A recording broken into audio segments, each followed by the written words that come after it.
At family dinner, they laughed. Selling trash? Like a raccoon. Dad scoffed, "This is embarrassing." I just smiled. Months later, they begged for help, but I said, "You mean my garbage business?" Too late, I own your house now. Their faces went pale. I can still hear their laughter. It wasn't just a chuckle or a giggle, it was full-on, roaring, gut-busting laughter. The kind that makes your stomach hurt. The kind that's meant to humiliate. All this time, I thought you were actually trying to build something, my mother scoffed, shaking her head. And you're just, what? A professional dumpster diver. My father nearly choked on his wine. So, let me get this straight. You quit your job to sell other people's trash. The whole table erupted. My cousin Mark wiped tears from his eyes. "Oh my God, this is priceless," he gasped. "You're telling me you pay money, actual money, to buy boxes of junk that people didn't even want? And then you try to sell it again?" I forced a smile and took a sip of water. "It's called Amazon Returns," I said, keeping my voice even. "I buy liquidation pallets, sort the items, and resell them. There's a huge market for it." My sister, Claire, snorted into her drink. "A huge market for used socks and broken blenders?" More laughter. "Oh, honey," my Aunt Linda said, shaking her head, "this isn't a business. This is hoarding with extra steps." I exhaled slowly and set my fork down. They didn't know. They didn't know that last month alone, I had flipped enough inventory to make 5 times what I used to earn at my desk job. They didn't know that while they were laughing, I was quietly building a business that was about to outgrow my tiny garage. But they weren't done. My father leaned forward, his face serious now. "You know, I tried to be patient with this whole entrepreneur thing, but this is embarrassing. You have a college degree," my mother added. "And you're throwing it away to sell? What? Stained t-shirts and half-used lotions. You're literally selling garbage," Claire chimed in. "Like a raccoon. Do you even wash the stuff before you list it?" The table howled. I took another sip of water and forced myself to smile. Let them laugh. Because in a few months, they wouldn't be laughing anymore. I let them laugh. I let them call me a trash collector, a raccoon, a junk dealer. What they didn't know, what they could never imagine, was that while they sat there mocking me, I was making more in a month than my father did in a year. But I didn't say anything. I let them dig their own graves. The warehouse of garbage. While they were sipping wine and complaining about gas prices, I was working. I started in my garage, flipping returns from Amazon pallets. A $600 pallet might have 3 broken toasters, a couple of ugly handbags, and, if I got lucky, a high-end kitchen appliance worth more than the entire box. I sorted, cleaned, repackaged, and sold everything on eBay, Facebook Marketplace, and eventually, my own website. My parents thought I was playing around. They thought I was a joke. Until the garage got too small. Until I had to rent a warehouse. Until I had to hire employees. But as I signed the lease for my first 5,000 square foot storage facility, I heard my father's voice in my head. Flashback. I was 15 when I first realized that, in my father's eyes, I didn't matter. We were sitting at the dinner table, and he was talking about my older brother, Ethan.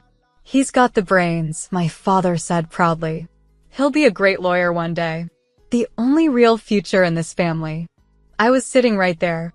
Right there. But it was like I was invisible. "What about me?" I asked, my voice quieter than I wanted it to be. My father barely glanced at me. "You," he scoffed. "Honey, just focus on getting a stable job. Maybe retail. Something simple. Just enough so a man will take care of you one day." I swallowed hard, my hands clenching under the table. What if I want to start my own business? That made him laugh. "Business? Sweetheart, women don't run businesses. They work in them. And not even at the top." He waved his hand dismissively. "Look, if you really want to do something useful, maybe you could work in a boutique. Sell clothes or something. But the big leagues? No offense, sweetheart, but that's a man's world." My mother nodded along like it was fact. "And Ethan?" Ethan just smirked. Because he knew. He knew that in our father's eyes, he was the golden one. The investment. The one who would make the family name proud. And me? I was a liability. The breaking point. 6 months after that humiliating dinner where they laughed at my business, my family invited me over again. Not because they missed me. Not because they wanted to apologize. No, because my father lost his job. Because my parents were drowning in debt. Because Ethan, the great lawyer, the family's golden boy, was a financial disaster. And now, the daughter they never believed in was their only hope. So, my mother started delicately as we sat around the same dining table where they once mocked me. How's that? Little business of yours? I smiled. It's going well, I said, cutting into my steak. Really well, actually. Claire cleared her throat. So, what exactly do you do again? I mean, how do you even make money selling returns? I set my fork down. You mean the garbage business? I asked, raising an eyebrow. Claire's face twitched. Well, we were just worried about you, my father added quickly. You've always been different. Different. Right. That's what they called it when I refused to be like them. When I built something they could never understand. Then my mother finally said the words they had been avoiding all night. We were actually wondering if you'd be able to help us out a little, she said, her voice dripping with fake sweetness.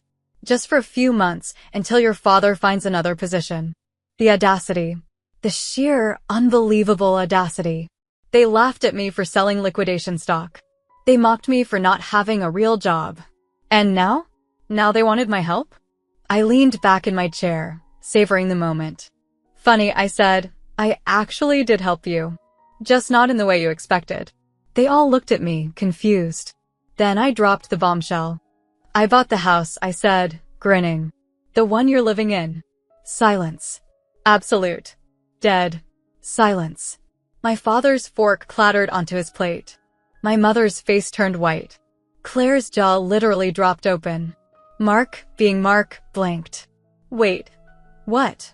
I leaned forward, resting my elbows on the table. You were behind on the mortgage, weren't you?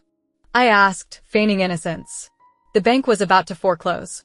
And someone swooped in and bought it at auction. That someone was me. Claire gasped. My mother covered her mouth with her hand. My father's face twisted in horror. He couldn't even finish the sentence. Oh, and don't worry, I added, I'm a very generous landlord. Rent will only go up 10% next month. And just like that, the laughter was gone. You bought what? The sound of my father's chair scraping against the floor was deafening. He shot up so fast, I thought he might flip the table over. His face, usually so composed, so superior, was now a twisted mask of disbelief and rage. You're lying, he snapped, pointing a shaking finger at me. This is some kind of joke. I casually took another bite of my steak. No joke, I said, chewing slowly. I own this house now. The silence was suffocating. My mother's hands trembled as she reached for her wine glass. Claire looked like she had just witnessed a murder. Mark kept blinking like his brain couldn't process reality. Then came the explosion. This is our family home. My mother clutched her chest like she was about to faint. You can't do this, she gasped. You wouldn't. I tilted my head. Oh, but I did. We raised you here, she screeched. This is where you grew up. You wouldn't be so cruel as to throw us out onto the street. I let that hang in the air for a moment, tapping my fingers on the table. Then I smirked. Oh, so now this house means something to you? I asked. Funny, because when I was younger, you made it very clear that Ethan was the only one who mattered. That I was just a temporary guest. Flashback, you'll never amount to anything. I was 17 when my father told me, straight to my face, that I was worthless. I had come home late after working an evening shift at a small retail store. Ethan, my golden boy brother, was sprawled on the couch, pretending to study law textbooks while my father beamed at him. I was exhausted. I had school in the morning, homework to do, and I smelled like cardboard boxes and cheap perfume. My father barely acknowledged me. That's what you're going to do for the rest of your life, he said, shaking his head in disappointment. You'll be lucky if you ever do more than folding clothes and scanning barcodes. Ethan chuckled from the couch. Retail suits you, he muttered. I clenched my fists. I want to start a business, I said firmly. I will start a business. My father smirked. Sure, sweetheart. Maybe you can sell candles on the sidewalk while Ethan fights real legal battles in a courtroom. The room burst into laughter. That was the day I stopped trying to earn their respect. Back in the present, my father was still fuming, his fists clenched at his sides. What do you want? He growled. Are you here to humiliate us? To flaunt your dirty garbage business in our faces? I leaned forward, my eyes locking onto his. No, I said, my voice low and deadly. I came to tell you that I don't owe you anything. Mark finally spoke, his voice shaky. Wait, he said, waving his hands. Let's just calm down. Maybe we can figure something out. I arched an eyebrow. Figure what out? My mother's voice was barely a whisper. The rent, she pleaded. You don't have to raise it, do you? I laughed right in her face. Oh, I absolutely do. And here's why. I pointed at each of them. You called me a loser. You laughed at my business. You said I was wasting my life. I stood up, towering over them. You didn't believe in me when I was struggling, I said coldly. You mocked me when I was building this empire from nothing. And now? Now you're sitting in a house that I own, begging me for mercy. I shook my head. No, not happening. My father slammed his fist on the table. We are your family. I crossed my arms. No, you made it very clear that Ethan was your family. Claire, who had been quiet this whole time, finally broke. Oh my God, she whispered. You actually want us to suffer. I turned to her, smiling. No, Claire. I want you to understand. She swallowed. Understand what? That you never should have laughed at me. Where's Ethan? Then I frowned, looking around. Speaking of which, where's Ethan? I asked. Isn't he supposed to be the family's savior? No one spoke. Then Mark let out a bitter chuckle. Ethan's broke, he muttered. I blinked. Excuse me? My father's jaw tightened. He lost his job, my mother admitted. The law firm let him go a few months ago. He's not doing well. I let out a sharp laugh. The great Ethan? I mocked. The only child worth investing in? The future lawyer who was supposed to make the family proud? He's broke. My father's nostrils flared. It's temporary. I shrugged. Well, maybe he can move into your guest room. We don't have a guest room, my mother said bitterly. I grinned. You will soon. They all froze. My father's voice turned deadly. What are you saying? I grabbed my purse and walked to the door. Before stepping out, I turned back and delivered the final blow. You have 30 days to vacate, I said sweetly. And if you don't, I'll sell the house to the highest bidder. My mother gasped. Claire screamed. And my father? For the first time in his miserable life, he was completely speechless. Crawling back. For 3 weeks, my phone was silent. No calls. No texts.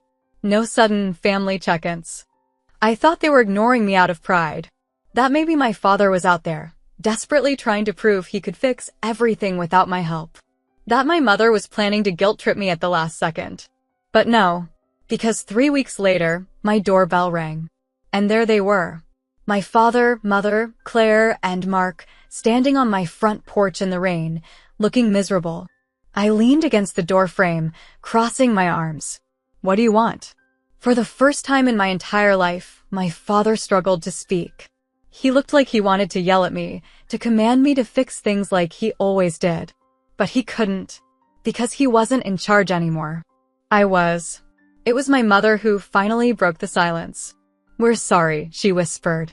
The words felt wrong coming from her, like she could barely force them out. I let the moment hang, savoring the discomfort. What exactly, I said slowly, are you sorry for? Claire sniffled. For laughing at you, she muttered. For treating your business like a joke. Mark nodded, shuffling his feet awkwardly. We didn't know how big it was, he admitted. My father was silent. I turned to him. And you? He clenched his jaw. I shouldn't have. He took a sharp breath. I shouldn't have dismissed you. I almost smiled. Almost. Because I knew why they were here. They had nowhere else to go. The deal. You still have 1 week left before I sell the house, I reminded them. So why are you here? My mother winced. We can't afford another place. I feigned surprise. Oh! What happened to Ethan? I thought he was the only one worth investing in. My father flinched. We reached out, my mother admitted. He said he can't help us. He's barely holding on himself. I shook my head.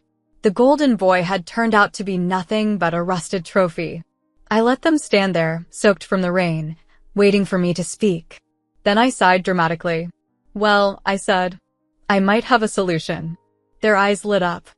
I'll let you stay in the house, I continued. But not for free. My father scowled.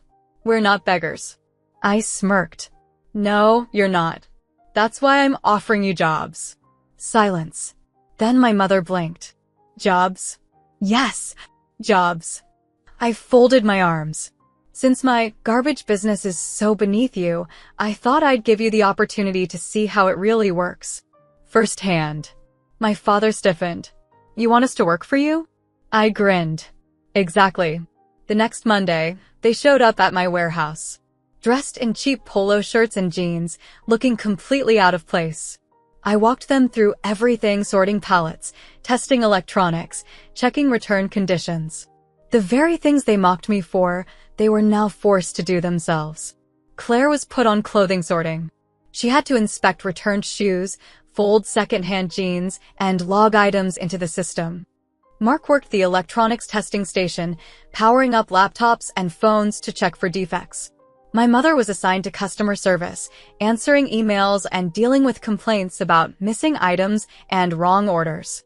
And my father? My father, the man who said women didn't belong in business, was given the most humiliating task of all. Manual labor. Lifting heavy boxes. Unpacking shipments. Breaking down cardboard. Sweating through his shirt while younger employees worked circles around him. I made sure everyone knew who they were. Made sure all my employees, the ones I hired when my father said I'd never make it, understood that these were my new trainees. And they hated every second of it. You think this is funny? By the end of the week, my father snapped. This is humiliating, he spat, slamming a box down onto the warehouse floor. You think this is funny? I stared at him, unfazed. I think it's educational. He glared. You're making a fool out of us. I walked up to him, my voice dropping low. No, I said. I'm teaching you. I gestured around the warehouse. This is what you laughed at, I continued. This is what you called garbage. This is what you thought was beneath you. And yet, this garbage paid off your debts. This garbage bought your house. This garbage is the only reason you're not living on the street. He swallowed hard. I stepped back, letting the words sink in. You're welcome. For the next 2 months, they worked. Every single day, they clocked in, followed orders, and earned their rent like everyone else. No special treatment. No favoritism. And slowly, they changed. Claire stopped complaining about dirty clothes and started appreciating how much money people were willing to spend on second-hand designer brands. Mark actually became good at electronics testing. He even suggested new ways to list refurbished items for higher profits. My mother, who once called me a failure, started bragging about my business to customers. And my father? My father, who once said women didn't belong in business, had to take orders from one. He stopped arguing. Stopped questioning. Because he finally understood. Epilogue, the real victory. 3 months later, they sat at the dinner table again. But this time, they weren't laughing. They were thanking me. You built something incredible, my mother admitted. Claire nodded. I never knew how hard this was, she said. I actually respect what you do now. And my father? For the first time in his life, he looked me in the eye and said something I never thought I'd hear. I was wrong. I let the words hang in the air, soaking them in. Then I smiled. I know. And for the first time ever, they finally saw me not as a joke, not as a failure, but as the one who won. The final twist. 3 months. For 3 months, my family worked for me. They swallowed their pride. They took orders from the daughter they once laughed at. They packed boxes, sorted clothes, and dealt with customers, the very same things they claimed were beneath them. And I thought, for a while, that maybe, just maybe, they had changed. But then I got the email. Emergency family meeting. My mother sent it like she was some kind of CEO. Subject: urgent discussion about our future. Message: we need to talk. As a family. Dinner at the house. No excuses. I smirked. Their house. The one with my name on the deed. Fine. I went. And that's when they hit me with their brilliant master plan. We've decided to take over. We've been thinking, my father started, his fingers interlocked like he was negotiating some high-stakes business deal. My mother smiled sweetly, the same fake, manipulative smile she always used when she was about to screw me over. You've built something amazing, she said. Really, truly incredible. Claire nodded enthusiastically. And we just think, well, we could help you run it better. I blinked. I'm sorry, what? Mark cleared his throat, sitting up straighter. Look, you've done well, but let's be real. You've been lucky. You need experienced people to take this to the next level. I stared at them. Experienced? My father, the man who mocked my business from day one, nodded. We've all learned a lot these past few months, he said. And we think it's time to turn this into a real company. Something respectable. I tilted my head. Respectable? Claire leaned in. Yeah, like, drop the whole Amazon returns thing. It's low class. We could focus on high-end retail. Maybe even get investors. Investors, I repeated. My mother beamed. Yes, we could really turn this into a family empire. Mark grinned. And obviously, you'd still be part of it, but, you know, more like a creative consultant. I let out a sharp laugh. Oh my God, I whispered. You think you can just take my business? My father sighed, like I was being difficult. Sweetheart, don't think of it like that. Think of it as a promotion. You'd still be involved, but the family would be running things properly. I stared at them, feeling something cold and sharp settle in my chest. They hadn't changed. Not really. They had just been waiting, biding their time, playing nice, working for me, until they thought they could take what I built and push me aside. They thought they could steal my success. Get out now. I stood up so fast, my chair scraped against the floor. They all flinched. No. My father frowned. No. I planted my hands on the table, leaning in. You don't get to make decisions about my company, I said, my voice ice cold. You don't get to turn it into some fake, respectable business because you're embarrassed by how I made my money. Claire scoffed. Come on, don't be dramatic. I snapped my head toward her. You called me a garbage seller. I laughed bitterly. You mocked me. You humiliated me. You all thought I was a joke. But now that I'm successful, suddenly you want in. I shook my head, grinning darkly. I'd rather burn it all to the ground than give any of you control. My father's face darkened. You're making a mistake. I laughed. No. You made the mistake when you underestimated me. I reached into my purse, pulled out an envelope, and slid it across the table. What's this? My mother asked hesitantly. I smiled. Your eviction notice. The aftermath. They were gone within a month. I raised the rent. They couldn't afford it. They begged. They pleaded. They screamed. I didn't care. They packed their things, muttering about how heartless I was. About how I abandoned my family. I let them say whatever they wanted. Because in the end, I won. Update, 1 year later. I was sitting in my office, watching my employees work through the security cameras when an email popped up. Subject, urgent, please read. Sender, Ethan. The golden boy returns. I clicked it. Hey sis. Long time no talk. Listen, I could really use a job. Things haven't been great for me. I was wondering if maybe you had a position open at your company? I know you're super successful now, and I'd love to be part of what you've built. Hope to hear from you soon. I stared at the email for a long time. Then I smiled. I did have an open position. I hit reply. Sure, Ethan. I've got a position for you. Warehouse work. Lifting boxes. No special treatment. Let me know if you're interested. Smiley face. I hit send. Then I leaned back in my chair, watching the orders roll in thousands of them, flowing into my website, making me more money in a single day than my family ever thought possible. The same family that once laughed at me. And now, they were all begging to work for me. The moral of the story? Never underestimate the one you laugh at. Because one day, they might own everything you have.